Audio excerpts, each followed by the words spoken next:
Hello friends. Bangalore test match में miracle देखने को मिल सकता है और जो 150 साल के क्रिकेट हिस्ट्री में नहीं हुआ है वो भी हो सकता है। यानी कि किसी टीम ने पहली इनिंग्स में 50 से भी कम रन बनाए हो और उसके बावजूद अगर वो टेस्ट मैच जीतने के बारे में सोच रही है तो ये अपने आप में काबिले तारीफ बात है। और मैं आपको बता दूं कि सामने वाली टीम ने अगर 350 की लीड चढ़ा रखी हो ना तो हाथ पैर अच्छी अच्छी टीमों के फूल जाते हैं। लेकिन यहाँ पे इंडियन टीम ने जिस तरीके की इंटेंट से बैटिंग की है ना, एक सिनेरियो दूर कर दिया है मैच से, वो है ड्रॉ का। ड्रॉ के लिए दोनों टीम मतलब न्यूजीलैंड भी चाह के भी अब ड्रॉ नहीं करवाएगी और इंडिया तो नहीं चाह रही थी। जिस तरीके की इंटेंट से बैटिंग किया है कि हम इस मैच को या तो जीतेंगे या तो हारेंगे, यही दो रिजल्ट हो सकते हैं इस मैच के। अब देखना होगा क्या होता है। और मैं आपको बता दूं मोमेंटम फिलहाल अभी तीसरे दिन का खेल खत्म होने के बाद न्यूजीलैंड के साथ है, क्योंकि इस दिन की सेकंड लास्ट बॉल पे विराट कोहली का ऐसा विकेट गिरा है ना जिसने अच्छे खासे काम के ऊपर पूरी तरीके से कहते हैं ना करे कराए काम के ऊपर पानी फेर के रख दिया। अब मोमेंटम फिर से न्यूजीलैंड की तरफ है। अब कल का दिन हो सकता है कि एक मिरेकल डे हो और 125 रन से अभी भी पीछे है ये इंडियन टीम। अब 125 रन का जो फासला है ना वो अगर आपको काटना है तो अब 3 बल्लेबाजों के ऊपर पूरी तरीके से निर्भर होंगे, जो कि हैं सरफराज खान जो कि फिलहाल 70 रन पे नॉट आउट है 70 पे, उसके अलावा केएल राहुल और ऋषभ पंत। ये तीनों होंगी आपकी चाबी और इन तीनों में से किसी दो को सैकड़ा जड़ना पड़ेगा। और या तो इन तीन में से कोई एक अगर लंबा 100 मारता है यानी कि डबल सेंचुरी, या तो 2 सैकड़े जड़े या तो कोई एक 200 वाली पारी खेले, तब जाके आप प्रेशर बना पाएंगे इस न्यूजीलैंड की साइड के ऊपर। क्योंकि जिस तरीके की पिच नजर आ रही है ना, एकदम फ्लैट विकेट नजर आ रही है। जो 46 ऑल आउट हुई है इंडियन टीम, मैं कहता हूं अगर न्यूजीलैंड उस टाइम बैटिंग कर रही होती ना पहले दिन, तो न्यूजीलैंड भी कोई पता नहीं 60-70 वो भी ऑल आउट हो चुके होते। तो जिस तरीके के हालात थे ना वैसे हालातों में कोई भी टीम एक्सपोज हो सकती है, कोई भी टीम कोलैप्स कर सकती है। ये तो हो गई कल की बात। और मैं आपको बता दूं आज का जब मैच स्टार्ट हुआ है ना तो सबसे बड़ी चीज जो इंडियन टीम को चुभेगी ना वो थी टीम साउदी और साथ में ये रचिंद्र रविंद्र के बीच में जो पार्टनरशिप हुई है। वो जो लोअर ऑर्डर ने रन बनाए हैं न्यूजीलैंड के, वो काफी ज्यादा चुभने वाले रन थे। और जैसे ही टीम साउदी ने छक्के मारे हैं ना, जिस तरीके की हिटिंग किया उन्होंने, और मैं आपको बता दूं अश्विन हो या फिर मोहम्मद सिराज हो, सबको मार पड़ी है।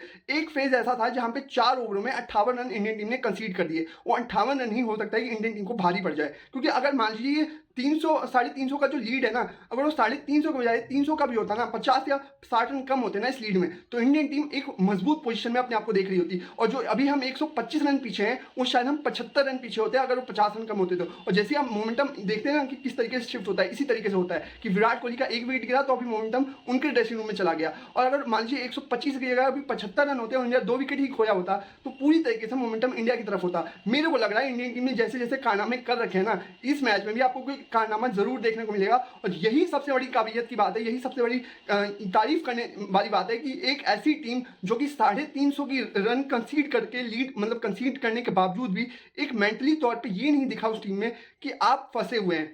जब इंडियन टीम बैटिंग करने आई है, चाहे आपके दोनों ओपनर्स हो चाहे आपके दोनों मिडिल ऑर्डर बैट्समैन हो, यानी कि सरफराज और कोहली, सब ने खुल के रन बनाए। और जिस तरीके की पार्टनरशिप सरफराज और कोहली के बीच में हुई है ना, वो तो इस पेस पे आई है ना, मतलब अभी आप अगर देखेंगे रन रेट लगभग 4.71 का रन रेट है इंडियन टीम का। तो आप सोचिए किस पेस पे रन बनाए इन दोनों प्लेयर्स ने। और मैं आपको ये बता दूं 26 ओवर मात्र खेले हैं ये दोनों आपस में साथ में, और उसमें करीब करीब 140 के रन के बीच में रन जोड़ चुके हैं। तो आप सोचिए किस तरीके का इंटेंट होगा। और ये एक बात साफ है कि कल का ये दिन बहुत ही रोमांचक होने वाला है इस टेस्ट मैच के लिए। और एक बात और बता दूं कि 1988 के बाद न्यूजीलैंड पहली बार ऐसा हो रहा है जब इंडियन सरजमी पे कोई टेस्ट मैच जीतने का ख्वाब देख रही है इंडियन टीम को हरा के। 1988 मायने रखता है, 1988 कितने साल हो गए।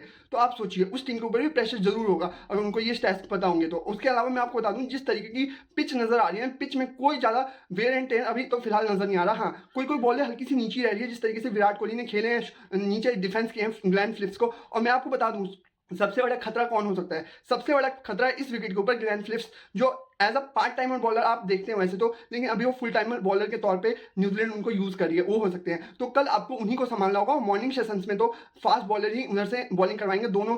अगर छोरों की बात की जाए दोनों एंड से इनके फास्ट बॉलर्स ही पहला स्पेल डालेंगे। तो पहले सेशन में अगर मान लीजिए सरफराज और ऋषभ पंत खेलते हैं साथ में, क्योंकि ऋषभ पंत आएंगे या केएल राहुल आएंगे 5 पे, ये देखने लायक बात होगी। क्योंकि ऋषभ पंत के दाहिने घुटने में कल कीपिंग के दौरान चोट लगी थी और वही घुटना है जहां पे उनकी सर्जरी हुई थी, एक्सीडेंट जब हुआ था उस दौरान। तो वहां पे बताया जा रहा है कि सॉइलिंग हो रखी है। अब सॉइलिंग तो हुई है, लेकिन आज हमने देखा कि कुछ ऐसे विजुअल्स आए कि ऋषभ पंत का फिटनेस टेस्ट हो रहा था। अब वो कितना पास हो पाए, कितना फेल हुए हैं, वो तो वक्त बताएगा। और कल ये पता लग जाएगा कि इंडियन टीम किसे उतारती है अगला विकेट के तौर पे, क्या वो केएल राहुल आएंगे या फिर ऋषभ पंत। और ये भी आपको बता दूं कि केएल राहुल और अगर सरफराज खान साथ में खेल रहे होंगे ना, तो जो रन गति होगी, जो पेस होगा रन का, वो कभी भी कम नहीं होगा, वो 5 के करीब ही रहेगा। और ये भी मैं आपको बता दूं कि इस रन बनाने वाली प्रक्रिया में ना सबसे ज्यादा जो योगदान हो सकता है वो सरफराज खान का हो सकता है। और बहुत बड़ा दिन उनके लिए कल साबित हो सकता है अपने करियर में। शायद आज से पहले इतना बड़ा दिन उनके लिए आज तक उनके करियर में नहीं आया होगा। जो ये 70 रन है, इनको 170 200 में कन्वर्ट करना ही पड़ेगा सरफराज को, तभी आप इस मैच में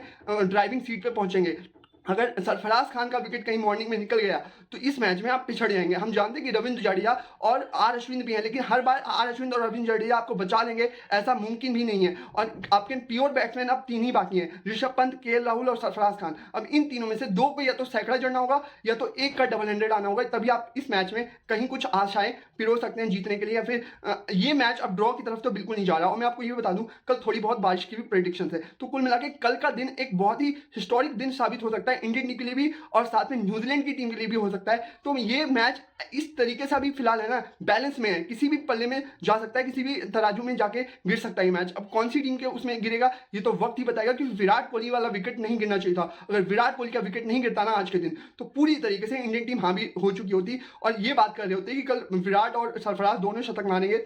और अगर इन दोनों का शतक आ चुका होता ना कल के दौरान, तो आप देखते हैं कि किस तरीके से न्यूजीलैंड बैकफुट पे लग चुकी होती। बैकफुट पे अभी भी मैं कहूँगा इंडियन टीम ही है थोड़ी बहुत, तो क्योंकि 125 रन भी कम नहीं होते। और 125 रन इस विकेट के ऊपर हो सकता है कि एक सेशन में निकल जाए, जिस तरीके से बैटिंग कर रहे हैं हमारे बैट्समैन। अगर आप देखें तो पूरी तरीके से एक ही चीज़ इस मैच में खलेगी, जो इनके लोअर ऑर्डर ने रन बनाए हैं। अगर वो लोअर ऑर्डर के रन हटा दीजिए तो शायद ये लीड अभी तक बहुत ज़्यादा कम हो चुकी होती और इंडियन टीम अब शायद टारगेट देने के बारे में सोच रही होती। तो यही चीज़ें होती है जिससे मोमेंटम चेंज हो जाता है, जिस तरीके से हम कई और मैचेस में भी देखते हैं कि किस तरीके से हावी हो जाता है लोअर ऑर्डर कई बार। और वही इस मैच में भी हुआ न्यूजीलैंड के लिए, जो कि अच्छा साबित हुआ और इंडियन टीम के लिए बुरा साबित हुआ। तो कुल मिला के देखना होगा कि होता क्या है और किस तरीके से कल का मैच जाता है और कल का दिन ये किस तरीके से आता है। क्योंकि अगर इंडियन टीम कल का पूरा दिन अगर बैटिंग कर गई ना, तो न्यूजीलैंड के सामने आप मान के चलिए कि 250 रनों का लगभग टारगेट बन चुका होगा। अगर पूरा दिन इंडियन टीम कल बैटिंग कर जाती है तो 250 रन 4th इनिंग में, और 3 स्पिनर्स इंडिया के क्वालिटी स्पिनर्स, और जिस तरीके से ग्लैन फिलिप्स का बॉल नीचे नीचे रह रहा है ना, हमारे तीनों स्पिनर्स को टैकल नहीं कर पाएंगे। मैं आपको दावा करता हूं अगर 250 का टारगेट मिल गया ना, इंडियन टीम ने अगर 500 या 550 के करीब रन बनाए, जो कि अभी तो फिलहाल बहुत दूर है, दिल्ली दूर लग रही है, तो उसके लिए तो आपको शतक पे शतक चाहिए होंगे, 2 शतक कम से कम। तो अगर 500 सवा 500 रन बनाती है इंडियन टीम तो दिल्ली दूर नजर हो जाएगी फिर न्यूजीलैंड के लिए, जिस तरीके का कंडीशन नजर आ रहा है। और 4th इनिंग हमेशा हाई प्रेशर इनिंग होती है। मैं आपको कई बार बोल चुका हूं कि 4th इनिंग में जिस तरीके का माइंडसेट चाहिए ना, वो सेना कंट्रीज इंडियन जैसे कंडीशंस में नहीं दिखा पाती है आमतौर पे। तो देखना होगा कुल मिला के होता क्या है। और फिलहाल आपको ये वीडियो कैसी लगी, अगर वीडियो अच्छी लगी हो तो प्लीज ये शेयर कीजिए ज़्यादा से ज़्यादा। साथ में यूट्यूब चैनल पे देख रहे हैं तो सब्सक्राइब और लाइक कीजिए। अगर फेसबुक और इंस्टाग्राम पे देख रहे हैं तो अभी फॉलो और लाइक जरूर कीजिए। फिलहाल अभी के लिए इतना ही। अब देखना होगा चौथे दिन होता क्या क्या है और किसके फेवर में ये दिन जाता है, क्योंकि जिसके फेवर में भी ये दिन जाएगा ना, मैच वही टीम जीतेगी। तो कुल मिला के होने वाला है